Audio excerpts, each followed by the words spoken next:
Hello everyone and welcome to another episode of the Council of Elrond, a Lord of the Rings podcast.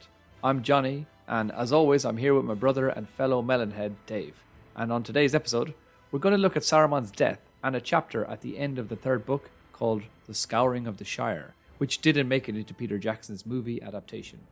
I'd also like to thank all our listeners for the support we've been receiving so far.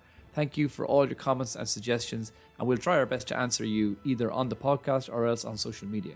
So if you haven't done so already, please get in touch and follow us on Twitter, Instagram, and Facebook. You can find the links for all our social media in the info section of the podcast. And now, let's get on with the show.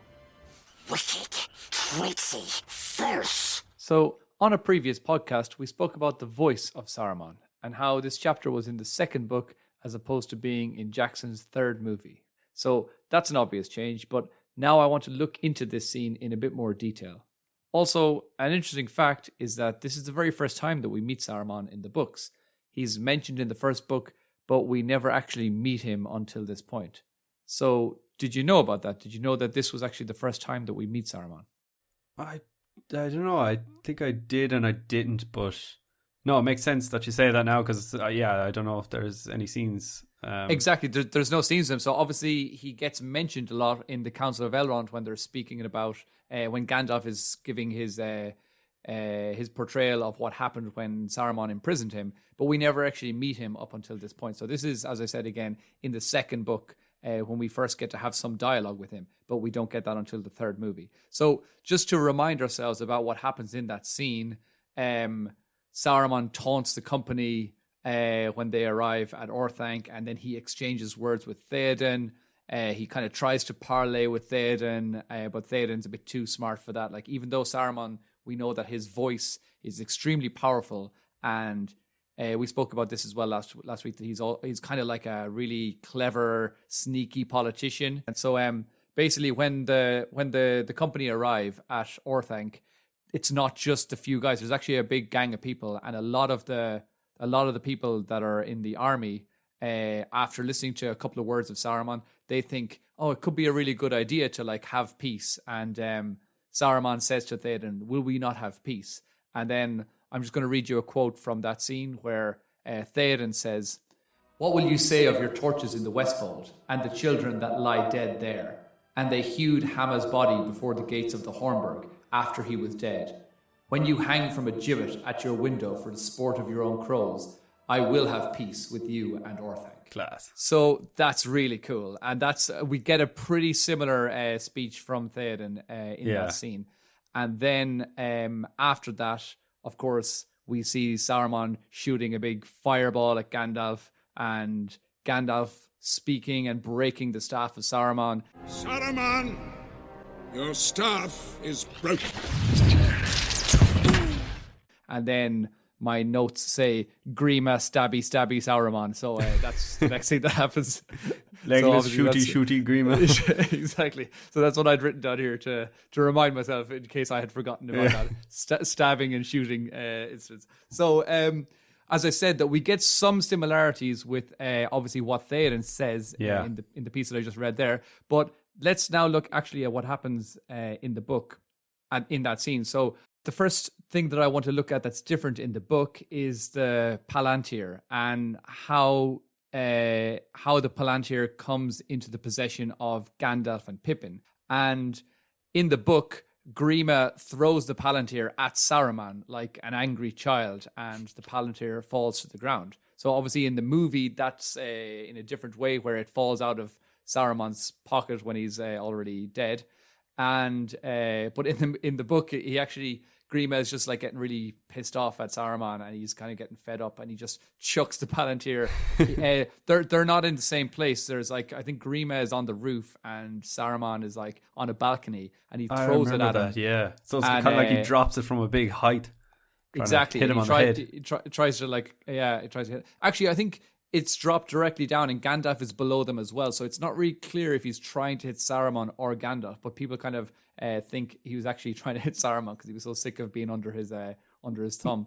So that's one of the first little changes. There's a couple of small changes, and then there's some other bigger ones. So later that night at the encampment, Pippin picks up the Palantir and looks into it, and Sauron sees his mind. So that does happen, but that happens that night in the encampment right beside the tower. Also, the Palantiri are described in more detail in the books, and the King of Gondor has the power to use it and bend it to its will. So that's why Aragorn has the ability to use it. It's actually his divine power as king, not just because he's a badass. So then the next change in that same scene was that Grima does not stab and kill Saruman in that scene at all. And when the company leave, Grima and Saruman are still very much alive and locked in the tower. So if Saruman wasn't stabbed in the back by Grima and didn't plummet gracefully onto a spinning wheel of vampires' nightmares, then how did he die? And what do we know of Saruman's death? Do you remember anything about his death or anything from the books? This is trying to remember. I'm going to say that I don't think that they specifically mention him dying or that he lives on, or does he? I could be wrong. Does he die? Yes, he does die in the books, and we read about that in a chapter at the end of the third book called The Scouring of the Shire. Yeah. And if you thought the ending to The Return of the King was long in the movies, well, it could have been a whole lot longer. And actually, there's this quite important chapter at the end of the book, which is completely omitted and completely left out. And it talks about what happened to the hobbits when they got back to the Shire. So after the War of the Ring, in the movie, the hobbits get back to the Shire and it's all peaceful and perfect and they're all just delighted to be back home. But that's not what happens in the books. They arrive back and it's not a peaceful place at all. It's actually been taken over and is under military rule by these evil men. And basically the place is an absolute kip. And it's like similar to Frodo's vision in Galadriel's mirror. I was just about to say, we basically see that in the movies where Frodo looks into the mirror and yeah, he basically sees the whole scouring of the Shire. So yeah, he sees a couple of scenes of like houses on fire and there's like factories being built up and like all hobbits this sort of being enslaved and whipped. Exactly. They're kind of they start to build this kind of industry and kind of like when we see Saruman when he had his like little fortress at Orthanc and when he was like building his army and stuff, it was all just like burning trees and like for the purpose of industry. So that was kind of like what they were turning the Shire into after the hobbits got back there. The old world will burn in the fires of industry. So here we get to see the four hobbits display their heroism and we get to see how brave they've become after their involvement in the War of the Ring. And they leap into action straight away and they start a rebellion. And they convince all the other hobbits to take up arms against the men. And all of Hobbiton attacks and revolts against these evil forces. And they have a battle, which is called the Battle of Bywater. And then it's pretty cool chapter in the book. It's pretty class, and like the hobbits all just like sort of take up like they're all like farmers and stuff, so they all have like pitchforks and stuff like that. So it's pretty cool. But in the end, actually, the hobbits are victorious, and after the battle is finished, they all discover that Saruman was in fact the one behind the invasion of the Shire, as he and Wormtongue had escaped from Orthanc to take his final revenge on the hobbits. So it's kind of like, if you imagine like a kind of a Scooby-Doo kind of ending, like where they're like pulling off the mask. And like Saruman's kind of like, if it weren't for those pesky hobbits, like, I would have got away with my plan and all that kind of thing. That's the way I kind of think of that scene. Yeah, like seeing all the hobbits like revolting in the book is deadly, but I think it would have been very weird in the movies to see like these peaceful creatures. So I think Jackson really tried hard to show how like peaceful and like with nature they are, and kind of useless as well in a way. They're kind of all they're able to do is eat and drink and have a good time, which is good in its own sense. But like it would have been so weird to see them just like rally together and like beat Saruman. Yeah, it would have been kind of weird. But that's another thing you mentioned as well. Saruman and Grima, they're actually trapped in the tower. What was the whole story there? Did Gandalf like put a spell on them and keep them in there, or was it? Was it the Ents? No, it was the Ents were guarding it. Yeah, Treebeard he took over management of Isengard, and they were guarding it. But yeah, that's right. I don't think it's specified how, but in the end, they eventually they get out of the tower, and we don't really hear too much about them. But because we're like, we're so focused on the War of the Ring Yeah. and everything that's happening there. And then eventually the ring is destroyed and we think, oh, everything's great. But it kind of makes sense. It's kind of logical that there'll be some people that are still kind of loyal to Sauron, or there'll still be some evil forces that are just in distant parts of Middle Earth that are still kind of up to no good. And so that's what happens here. Now, there is one other thing that after they find out that it was Saruman that is the one who's been causing all this trouble, Frodo is he's the main dude. And as I said, in the book, he's such a boss. Top tier. But in the movie, he's kind of a bit weaker. But in the book, he's definitely the one that's in charge, and he's the one that's calling the shots. So he convinces the people of Hobbiton to actually let Saruman go. He's trying to be the bigger man, the bigger hobbit. he's always trying to be the bigger man. He's trying to be the bigger man. He's trying to show mercy in this point. But then Saruman actually tries to stab Frodo and stabs him in his mithril coat, in his mithril shirt. And then eventually Saruman gets his throat slashed by old G-Worm, by old Grima Wormtongue. Boy, Grima. So, like we saw in the movies, Grima does kill Saruman, but that happens at a different point and in a different way in the books. We should also note that it would normally be impossible for a man to kill a wizard, which is a Maya spirit, but Gandalf has already at this point taken away Saruman's title and taken away his staff, thus weakening him and making it possible for him to be killed by Grima. Cool, yeah. So that's also a little thing that we kind of, in the movie, we just see Grima stabbing him and we're kind of thinking, oh, it's pretty easy to kill him. But it's only because at that point his staff had been broken and basically his title had been taken away from him. Yeah. So he was a lot weaker then. So it's similar to the whole Witch King death, because in the movies, when you're watching it, we talked about it as well, that you kind of feel like, oh, it's all you need to do is stab him in the face, but they don't really specify how important Mary stabbing him with that blade is. And I suppose the same thing here, Gandalf saying, Saruman, your staff is broken, really weakens him. Yeah, there's so many details that they just didn't have enough time to explain in more detail in the movies because they just But it's still so cool that they have them in there. And you can look back and go, that makes sense, but they didn't need to over-explain it. And yeah, 100%. I really like it. Yeah, 100%.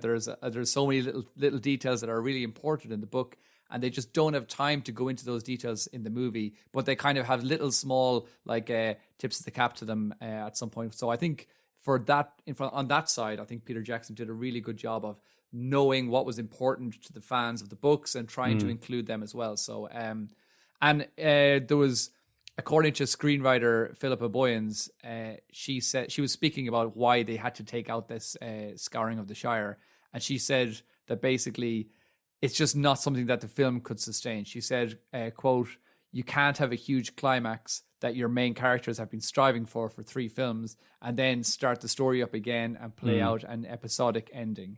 The audience sitting in the cinema just wouldn't go for it."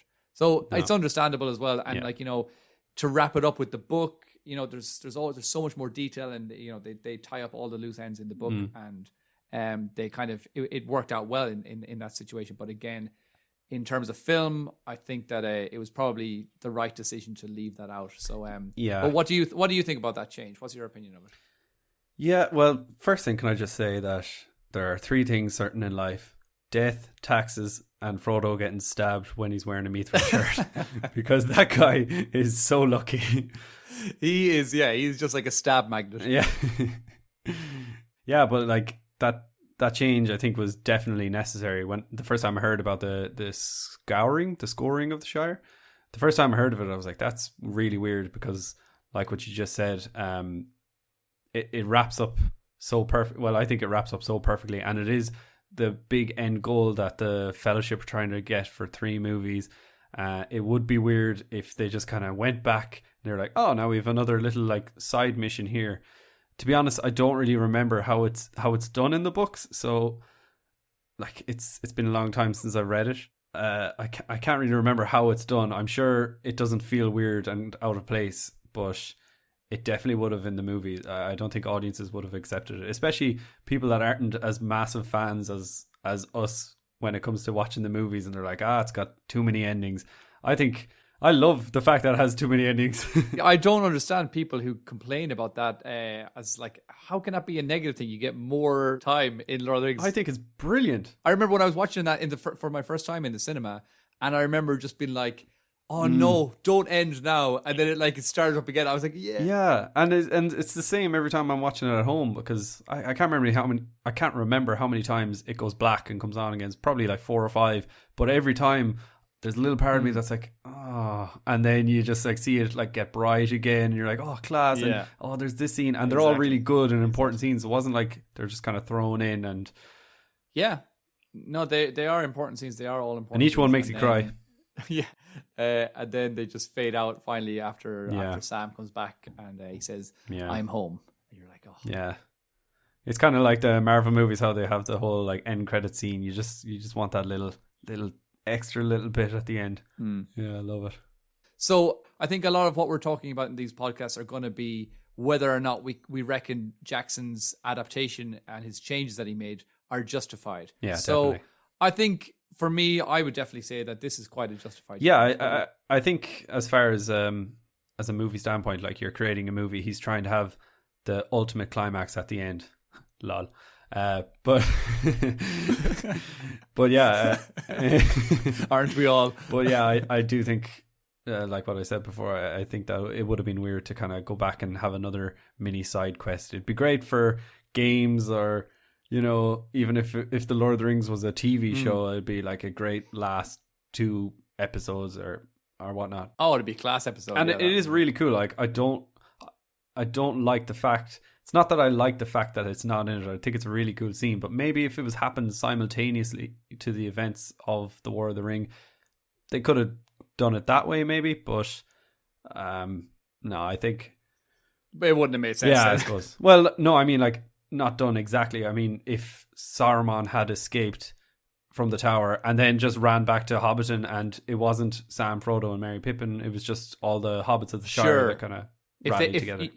So you mean if they had shown Saruman starting to like take over the Shire before we saw the end of like the ring being destroyed, so we already knew. Oh, but if they destroy the ring, they're still going to have this to deal with when they get back to the Shire. Maybe if they'd shot it that way. But what do you mean? What do you mean? I think that when you see the ring being destroyed and you see all the forces of Mordor and all the forces of evil being destroyed, it'd be kind of a little bit weird then to kind of go, but meanwhile in the Shire, and it's like no, that's not what I mean. I mean they could have done all those scenes before the movie finished. So maybe the first half of the Return of the King, there could have been a side story of Saruman escaping with Grima, going back to the Shire, that all happening, and then the hobbits revolting, killing Saruman, and then later in the movie is the same ending climax. But yeah, that could have been one way, but it would have been too maybe much. Like, do you mean Saruman getting killed then just by some random hobbits instead of getting killed? Getting killed by Grima, but it being random hobbits and not being like Frodo, obviously the main one in charge of that. Yeah, like if he wanted to include it, that's something he could have done. It could have just been Saruman versus the hobbits of Hobbiton, and who knows, maybe Farmer Maggot could have come with his big scythe and killed him. That would have been class. Faramir Maggot, yeah. Legend. Riddles in the dark.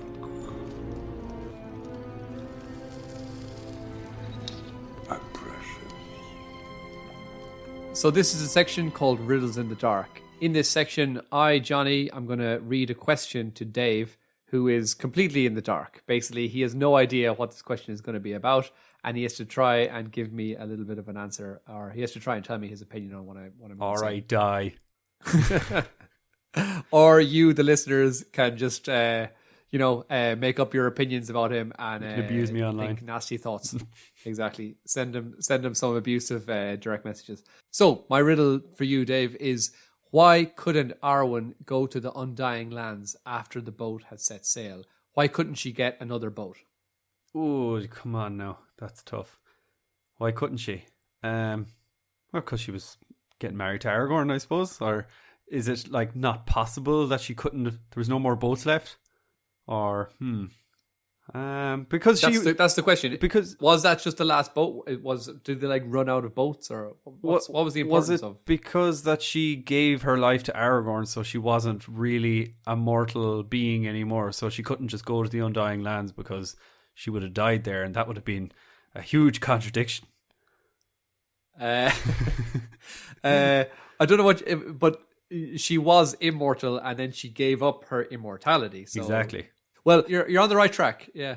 So So basically, the mayor of the Undying Lands didn't want to get a bad name and have some mortal being coming over there. So I believe Manwë was probably the person who was in charge of the Undying Lands. you have to say person way now. Yeah. What about Woman Way? What about her? Yeah, No Man way. No way.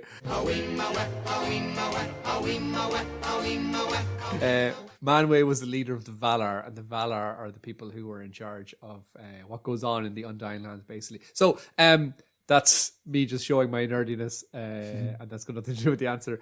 But the answer is that, well, you're kind of right in what you said, that basically the fact that Arwen decided to become immortal was the reason that she couldn't go to the Undying Lands. The Undying Lands was not a place that you could go unless you were an elf. The elves had special places in kind of like the hearts of the Valar, who are the people who kind of can allow you permission to come into the Undying Lands. So Arwen is the daughter of Elrond Half-Elven. That's his name.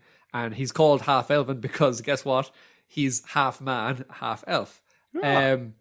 And because he's half man, half elf, he was given the ability to choose if he wanted to live as a man or as an elf by the Valar. So the Valar kind of just basically said to him, do you want to live out your days as an elf or as a man? And Elrond also had a twin brother called Elros. And Elros decided that he wanted to live out his days as a man, and he became the first king of Númenor. And Elrond chose to live out his days as an elf.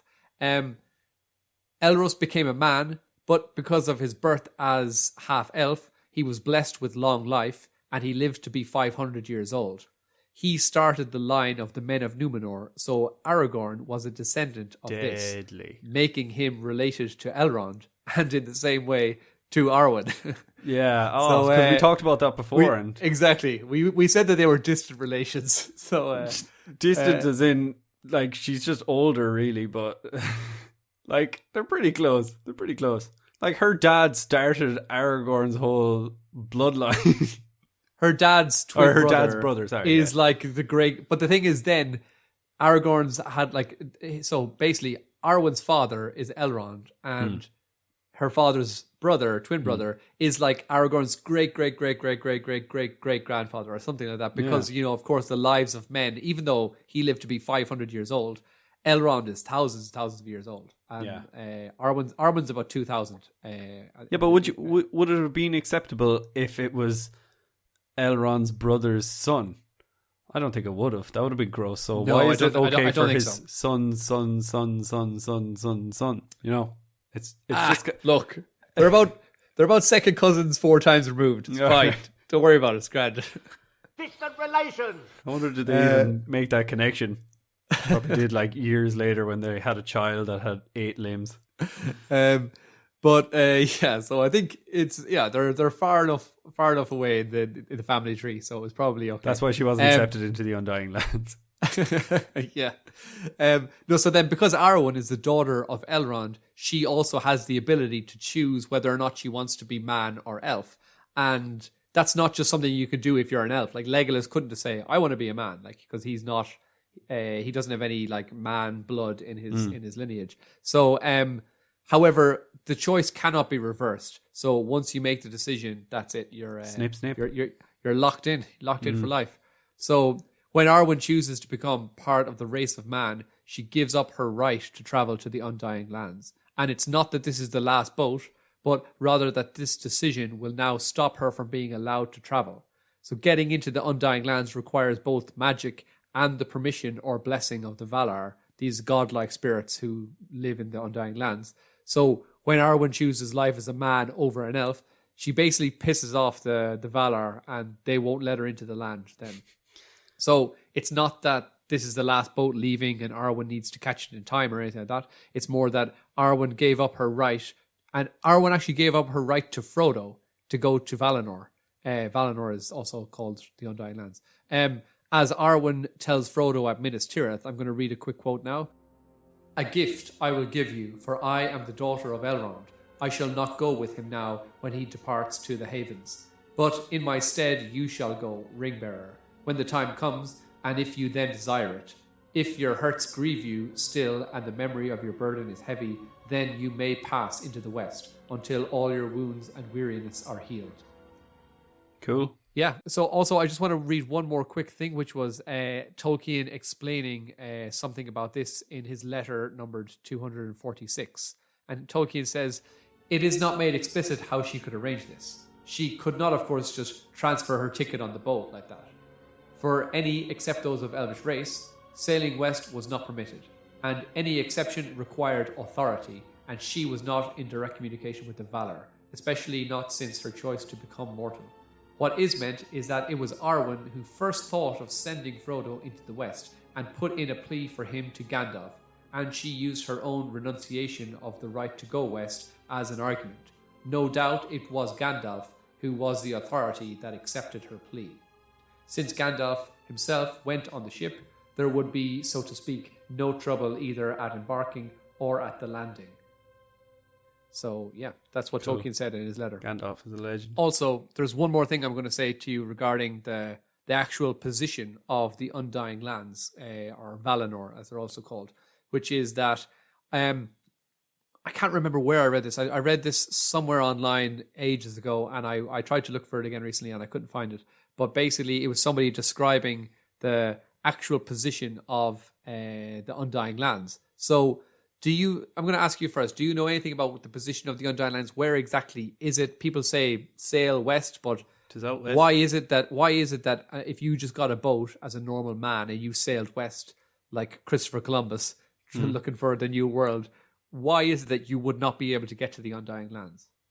That's a good question. I don't know. It's obviously got some magical secret element to it, and it's probably shrouded in mystery and darkness. And no, it's probably not. I don't know. I assume you need to be magical, or you need to like open some sort of magical secret gate or something to get in there. So yeah, they talk about you need to know the path on the waters, but it says that in a lot of places. But I actually read in one place specifically, it spoke about how in the history of Tolkien's Middle Earth, Middle Earth started out as a flat world, and then this is in the beginning, in the First Age, and like over the years, certain things happened, and eventually the world became round after the island of Numenor was sunk below the water. There's this whole strange, there's a load of strange things that occur where the Valar get involved, and a lot of it has to do with wars against Morgoth, and the whole world is kind of like destroyed, and it becomes circular, it becomes spherical, and becomes kind of like our world now. But some people suggest that when the world was flat and Valinor was to the west, that basically when it became round, Valinor just stayed where it was, and it kind of like, it's hard to describe this. it kind of stayed out on the edge. Yeah, it's like if you can imagine getting a flat map and then cutting out Valinor and leaving it where it's in its position, and then the rest of it curving it into a circle, and leaving kind of one trail of water connecting from the sea to Valinor. So it's kind of like if you have a sphere and there's like a tangent leading off the sphere, and that tangent is made of water, and you can sail on that strip of water out into Valinor, which is like a really kind of cool concept. But you need to know that little strip of water, and so you're sailing west, and from your perspective, you're just sailing like straight across the sea. But then you could like look over the edge and you can see that, oh shit, we've left the Earth behind. The Earth is like way down below us. So that's kind of a cool representation. Cool concept. Yeah. Now again, I read this and I can't verify where I read this ages ago. I can't say if this is definitely the way that Tolkien described it. But for me, I thought that's really cool. That is cool. If anyone knows where that's from, please send it in. Yeah. Love to know. And if anybody knows how to describe it better than I just did there, maybe you could do a better job. If anyone knows if Johnny just dreamt this whole thing, let us know. Maybe it was a dream. I'm going to talk to your therapist tomorrow. The path that you have set him on can only lead to death.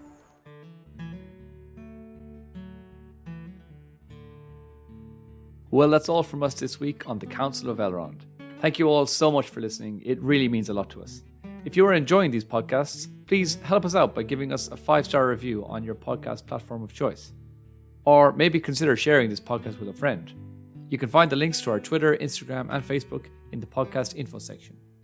Speak to you soon, and see you next time on the Council of Elrond.